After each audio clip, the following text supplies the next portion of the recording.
जब भी कोई शुगर का पेशेंट डॉक्टर के पास जाता है तो डॉक्टर सबसे पहले एक काम करता है, उसकी चावल और रोटी बंद कर देता है। अब जो बंदा है पेशेंट से वो परेशान हो जाता है और घर आके बड़ा उदास बैठा होता है कि यार रोटी और चावल नहीं खाऊंगा तो मेरा क्या बनेगा, क्योंकि एशियन जितनी भी कंट्रीज हैं डिपेंड ही करता है रोटी और चावल पर। आप और हम जो शौक से रोटी और चावल खाते हैं, ये जो चावल है और रोटी है इसको बंद क्यों किया जाता है, इसको हम कॉन्सेप्ट समझते हैं।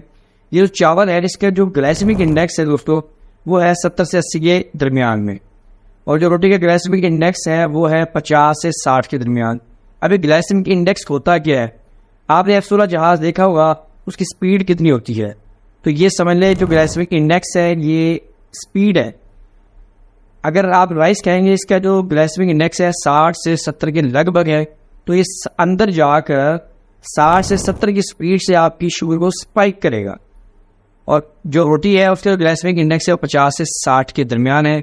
जब रोटी अंदर जाएगी तो वो 50 से 60 की स्पीड से आपकी जो शुगर है वो उसको स्पाइक करेगी। शुगर के पेशेंट हैं उन्हें चाहिए कि वो ग़िज़ाएं खाएं जिनका जो ग्लाइसेमिक इंडेक्स है वो 25 से कम है, तो वो ग़िज़ा का इंतखाब करें, और जिनका जो ग्लाइसेमिक इंडेक्स है 25 से ज़्यादा है उससे गुरेज करें। आप जो रोटी आप खाते हैं उसमें ग्लाइसेमिक इंडेक्स है वो 50 से ज़्यादा है, तो ये आपके लिए शुगर के लिए ख़तरनाक है, यानी आपकी शुगर को बहुत जल्दी स्पाइक करती है। अच्छा, ये जो आप रोटी खाते हैं, एक चपाती के अंदर जो 100 ग्राम की चपाती होती है दोस्तों, इसके अंदर जो कार्बोहाइड्रेट्स होते हैं वो तकरीबन 70 से 75 होते हैं, यानी एक रोटी के अंदर जो आप खाते हैं। ठीक हो गया।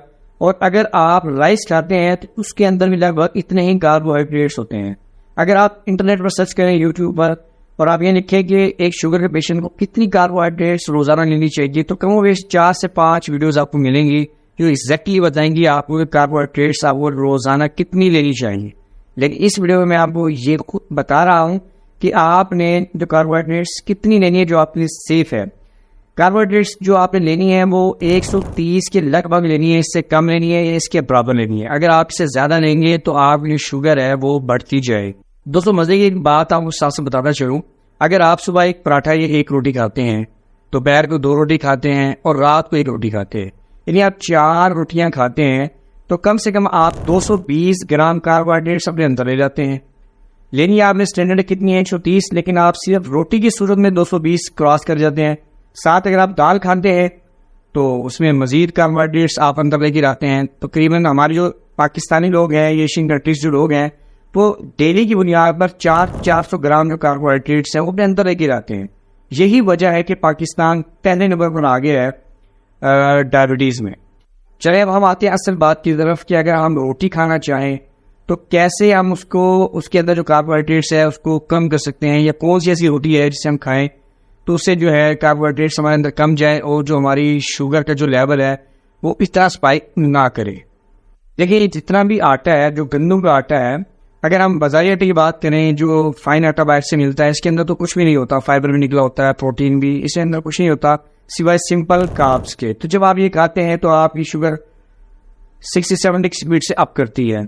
अगर आप गंदम का आटा खाते हैं तो ये कुछ कदरे बेहतर है कि उसके अंदर फाइबर मौजूद होता है, प्रोटीन है, फैट्स हैं और पोटाशियम है। तो अगर आप गंदम देखते हैं तो गंदम के अंदर एक चपाती है, उसके अंदर मौजूद होते हैं तकरीबन 70 ग्राम कार्बोहाइड्रेट्स, फैट्स होता है 1 से 2%, प्रोटीन है वो 13% है, और जो फाइबर है वो भी 13% है, जो पोटाशियम है वो 105% है।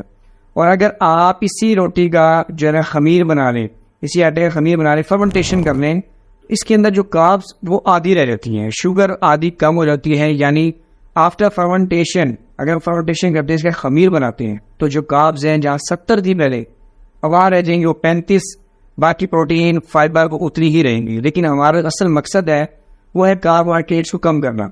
अच्छा, अब हमने इस खमीर की रोटी बना ली, खमीर करके आटा, तो अब उसे क्या बेनिफिट होगा? पहले आप 4 रोटियों से आपको कार्ब्स मिल रहे थे 220 से 230 ग्राम। अब फर्मेंटेशन के बाद आप ये रोटी खाएंगे उससे तकरीबन आपको लगभग मिलेंगे 100, 110, 120 ग्राम। तो आधो आध तकरीबन 70% जो है फ़र्क पड़ जाता है। तो इस वीडियो में आपको तरीका बताऊंगा, मुख्तसर सा तरीका कि आपने खमीर कैसे बनाना है, फर्मेंटेशन कैसे करनी है, जिससे आपकी शुगर है वो बहुत जल्दी स्पाइक नहीं करेंगी।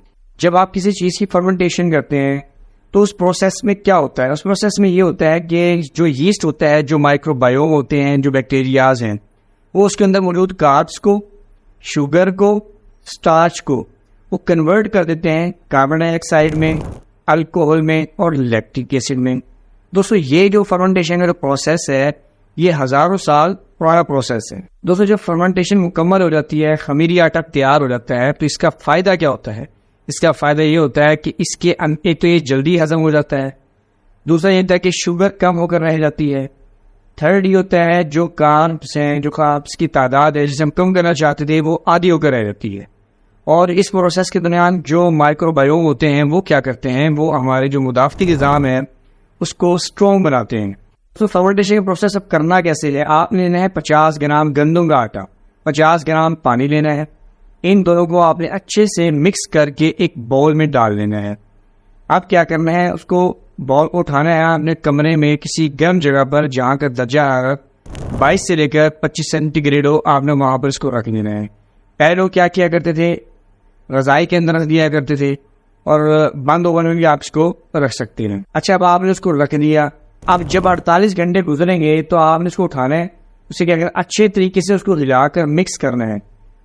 उसके बाद आपने क्या करना है, 50 ग्राम आपने और आटा उसके अंदर ऐड करना है और 50 ग्राम पानी उसमें और ऐड कर देना है। अच्छी तरह आपने मिक्स करके उस बॉल को दोबारा रख देना है 24 घंटे के लिए। अब आप तीसरे दिन उसको फिर उठाएंगे, उसको उसके अंदर ऐड कर हिलाने के बाद उसको ऐड करेंगे 50 ग्राम आटा, 50 ग्राम पानी दोबारा डालकर उसको अच्छे से मिक्स करके आपसे फिर रख देंगे।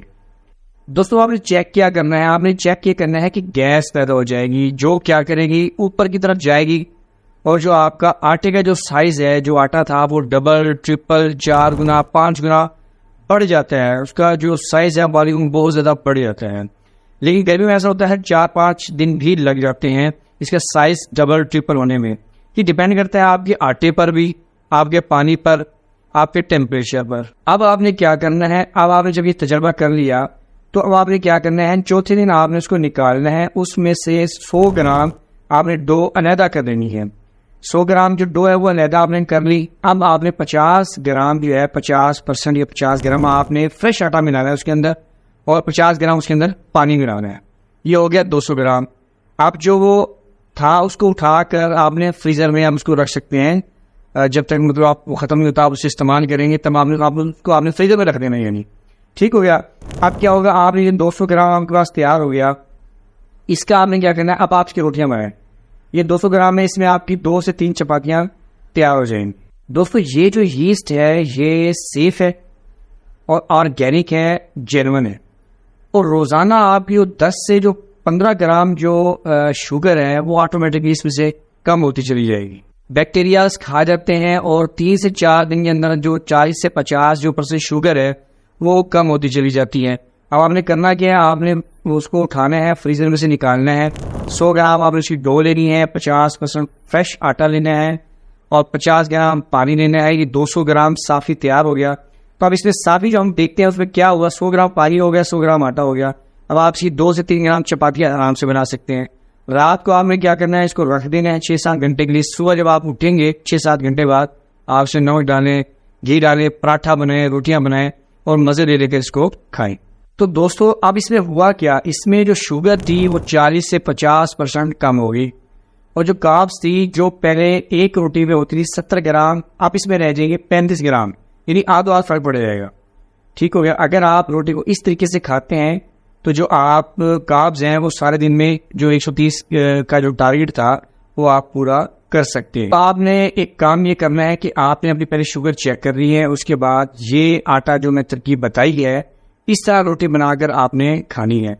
फॉर एग्जाम्पल आप पहले खाते थे, पहले आप शुगर चेक करते थे, उसके बाद जब आप 2 रोटियां फाइन आटे की, बाजारी आटे खाते थे, सिंपल गंदम की रोटी खाते थे, तो उसकी जो आपके पॉइंट थे वो 70-80 बढ़ जाते थे। अब आप चेक कीजिएगा जो आपके पॉइंट्स हैं वो 30-40 इससे ज़्यादा नहीं जाएंगे और जाने भी नहीं चाहिए। तो दोस्तों ये वो तरीका था जिससे आप ऐसी रोटी तैयार कर सकते हैं जिससे आपकी शुगर है वो बहुत कम बढ़ेगी। दोस्तों इस चैनल में सब्सक्राइब कर लें, बेल आइकन को प्रेस कर लें ताकि मेरा और आपका जो राब्ता है वो ज़िंदगी भर कायम रह सकें। इंशाल्लाह मैं अच्छी और अमेजिंग वीडियोस लेकर आने वाला हूँ और दुआ में याद रखिएगा दोस्तों। अल्लाह हाफिज़।